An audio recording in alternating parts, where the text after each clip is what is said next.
We got an email and a phone call from someone saying that their dog was shot by a neighbor and they couldn't afford to get him care.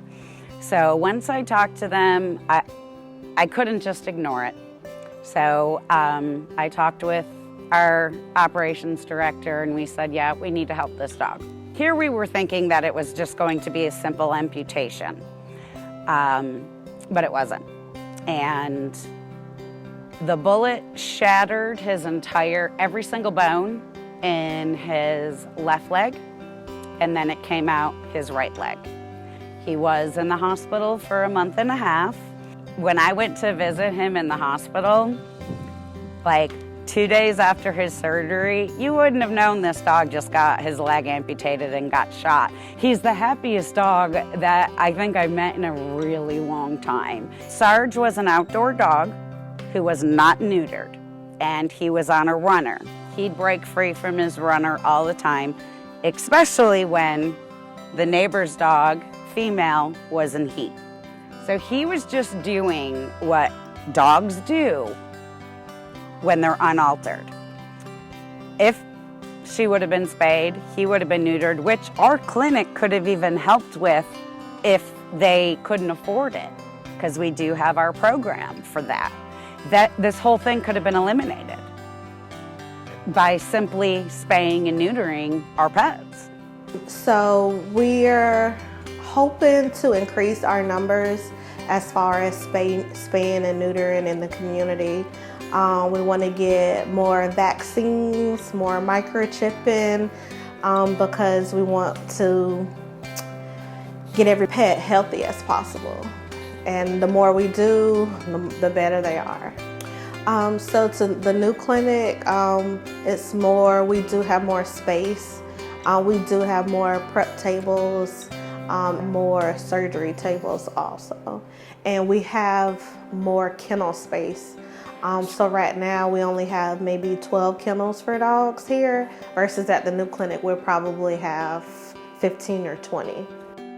So on average right now we're seeing between 100 and I would say 130 wellness appointments per week, and roughly 120 to 130 surgeries a week. When we are ramped up and we're ready to go, we can double those numbers. Spay neuter essentially is our bread and butter. It's what people need in this area. It is very expensive elsewhere, which means people can't afford it, they don't have it done, and that is why we have such an overpopulation in this area. So we run on donations, essentially. We're a nonprofit facility, so all of the money we make goes back into the practice and to the Humane Society. Time is priceless, volunteers are priceless, and we need them to function. We rely very heavily on that, and we're very lucky that over the years we've had some very reliable and awesome volunteers with us, but the need is always there. Fosters are also very important. We can only pull as many animals as we have foster homes for.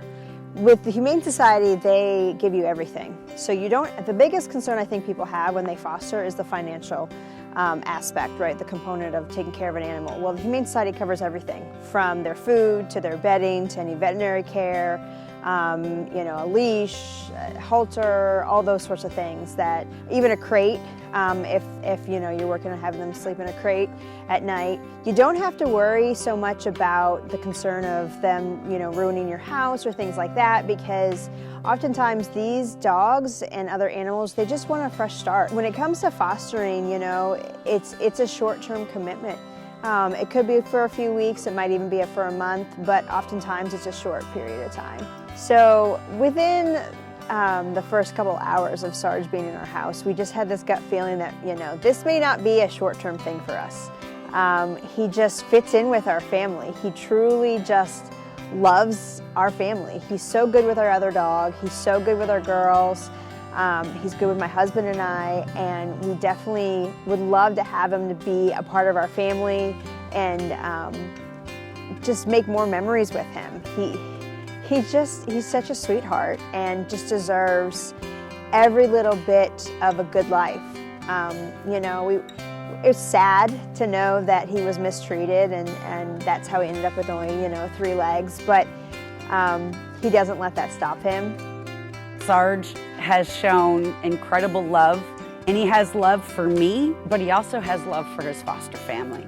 And the way he loves those little girls and the way he loves his mommy and daddy.